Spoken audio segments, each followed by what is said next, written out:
Olá, amigos de Carta Capital, sejam bem-vindos a mais um Manda no Zap, o programa dedicado a quixotês que sempre indigesta a missão de combater as fake news que se alastram por aí. Neste episódio eu venho dar a mão à palmatória. Em programas anteriores eu critiquei o oba-oba da oposição na tal crise do leite condensado. Apontei alguns exageros e distorções na denúncia, disse não enxergar um grande escândalo de corrupção nas compras do governo. Estava errado, fiz por merecer o meu quinhão de alfafa nessas compras. Em recente denúncia encaminhada à Procuradoria-Geral da República, deputados do PSB revelam que as Forças Armadas compraram, com dinheiro público, mais de 700 toneladas de picanha e 80 mil cervejas para enfrentar a pandemia. E eu, inocente, achando que os soldados passavam o pão que o diabo amassou nos alojamentos do exército? Ou será que só o alto oficialato tinha acesso a esses churrascões nababescos? O churrasco amanhã, tá ok? Aqui, todo mundo convidado aqui.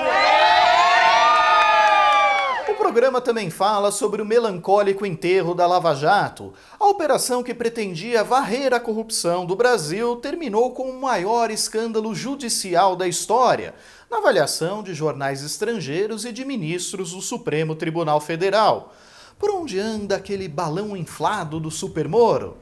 E claro, falaremos também sobre algumas das fake news mais curiosas do momento, como a delirante história de que o governo do Maranhão vai construir motéis para presos, ou que as mortes por Covid no Amazonas despencaram após a visita do general Eduardo Pazuello, ministro da Saúde. Preparados? Então tirem logo as crianças da sala e reservem a dose de antiácido que o programa já vai começar.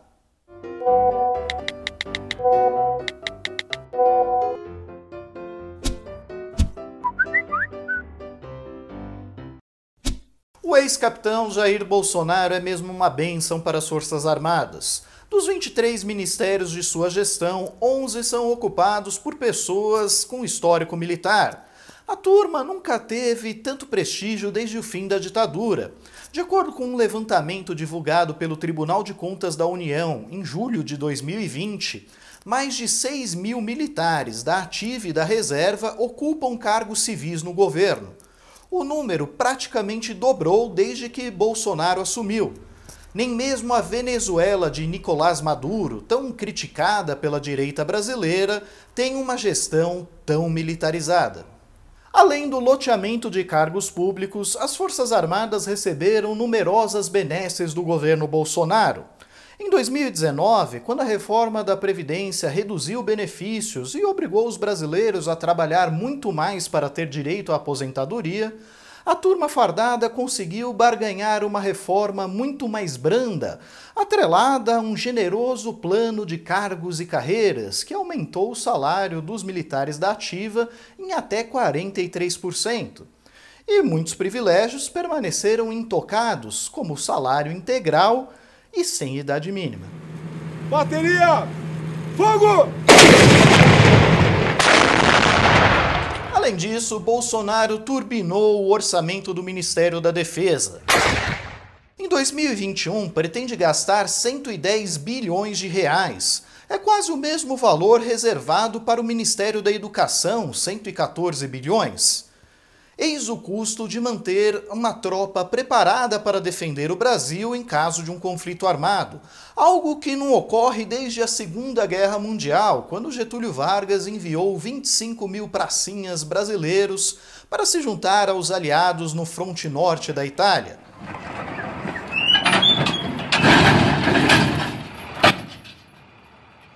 Bem, faz 75 anos que o Brasil não se envolve em uma guerra propriamente dita, mas nunca se sabe quando surgirá uma ameaça.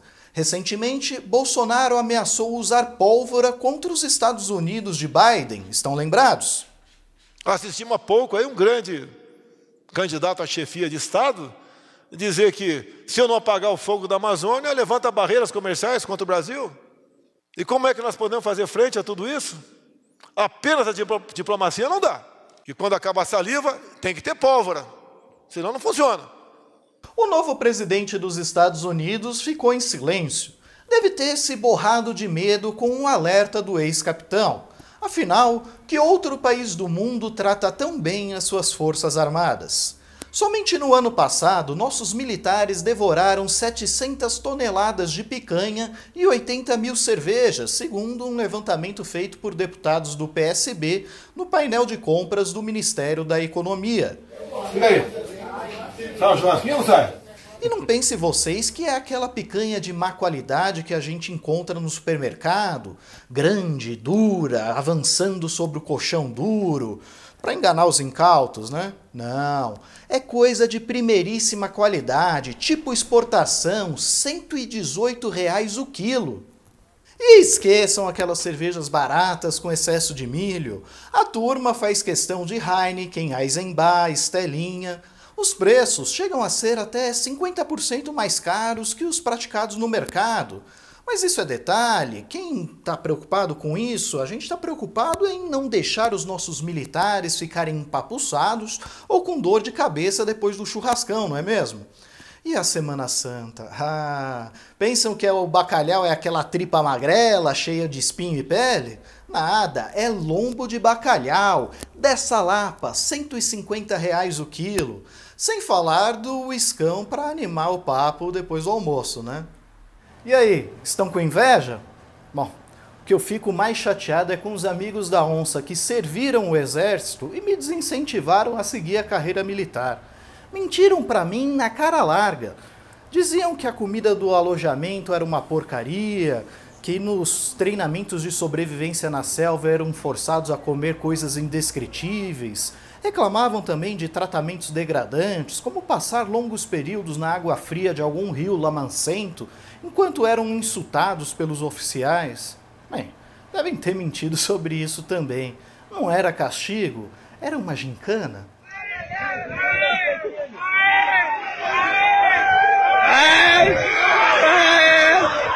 Mas não são apenas os gastos com alimentos e bebidas que chamam a atenção. Em setembro de 2020, a CNN Brasil revelou que o Laboratório do Exército pagou quase o triplo do valor por insumos usados na fabricação da cloroquina.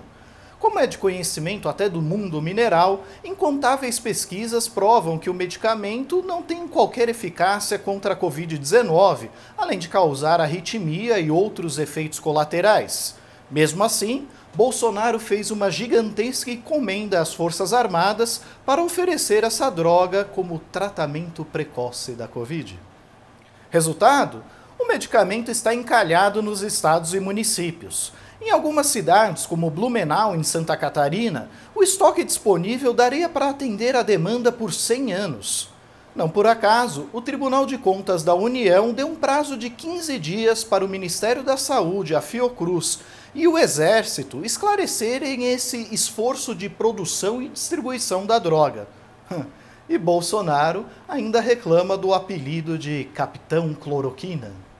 É igual alguns vão para a zombação, Capitão Cloroquina, deixa de ser otário. Capitão Cloroquina e o seu fiel escudeiro, o ministro Eduardo Pazuello, já estão na mira do Ministério Público Federal. O Procurador-Geral da República, Augusto Aras, abriu uma investigação para apurar a eventual omissão da dupla na crise do oxigênio em Manaus. Ele também quer saber se o governo pressionou secretarias estaduais e municipais de saúde a prescrever drogas sem eficácia comprovada para a Covid-19. Como se nota, Pazuello, um general da ativa do Exército, só é motivo de orgulho para as gloriosas Forças Armadas. A última semana também ficou marcada pelo melancólico desfecho da Operação Lava Jato.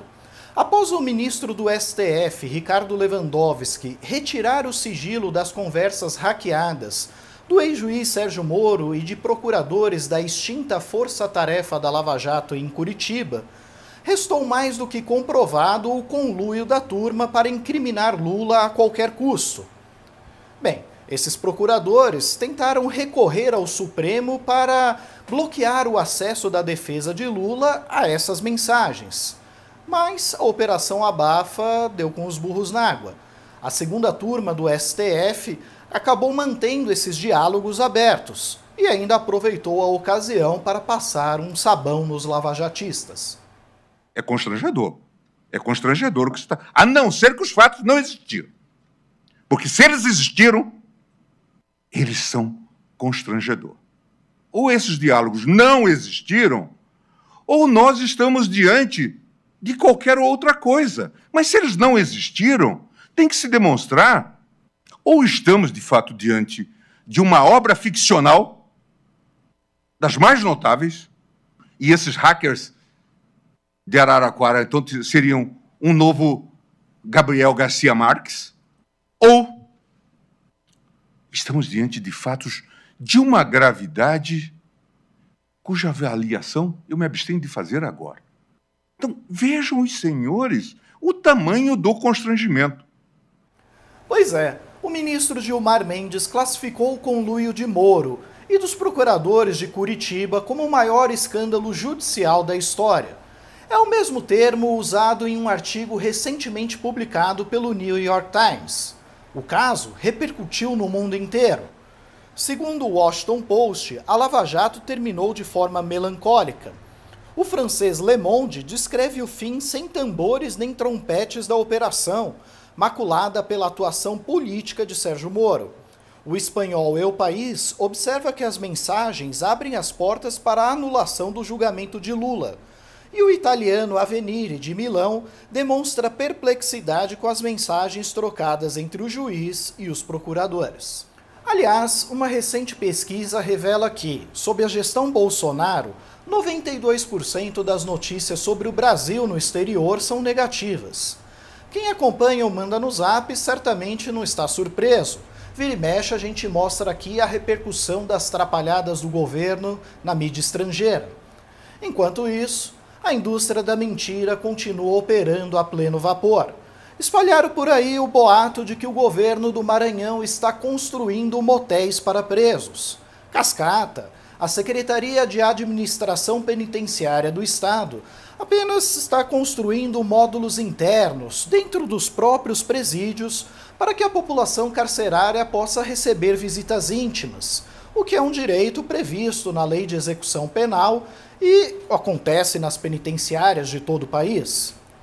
E nem preciso dizer que é absolutamente delirante essa história de que as mortes no Amazonas caíram 99% logo após a visita do ministro Pazuello, né? Bem, se você acreditou nessa cascata e quer conferir os números, eu vou deixar aqui embaixo na descrição do vídeo o link de uma checagem feita pela agência Aos Fatos.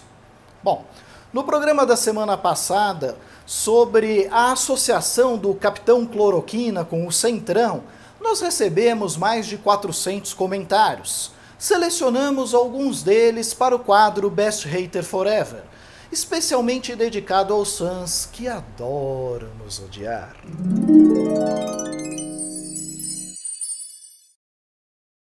E o Roberto afirma: você é um falastrão, vai morar na Venezuela, lá é seu lugar, comunista de pé roxo.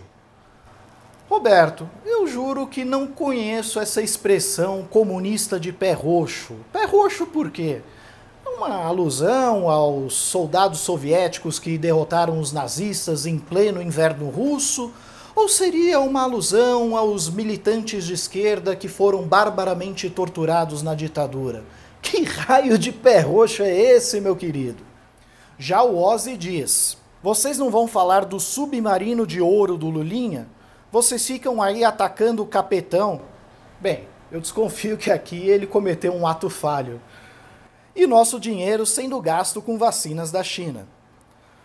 Bom, é caro, que raio de submarino de ouro é esse? Será que ele não vai afundar, não? Eu já ouvi muitas fake news a respeito de Fábio Luiz Lula da Silva, o Lulinha, filho do ex-presidente Lula. Já disseram que ele era o dono da Friboi, que tinha um jato de 50 milhões e chegou até a desfilar com uma Ferrari de ouro. Mas submarino de ouro, essa é a primeira vez que eu ouço essa cascata. Aliás, achei bem espirituoso o comentário de Sandro Rosa a respeito disso. Quando o filho de Lula era dono da Friboi, tínhamos carne barata. Saudade do churrasquinho no fim de semana, né, meu filho? Bom, pessoal, por hoje é só. Eu agradeço muito a audiência de todos.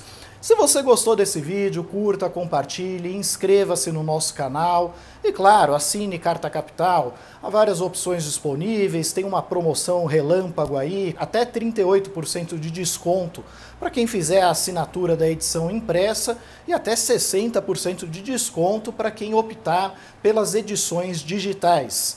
Mais uma vez, eu agradeço pela audiência de todos, um forte abraço e até a próxima semana.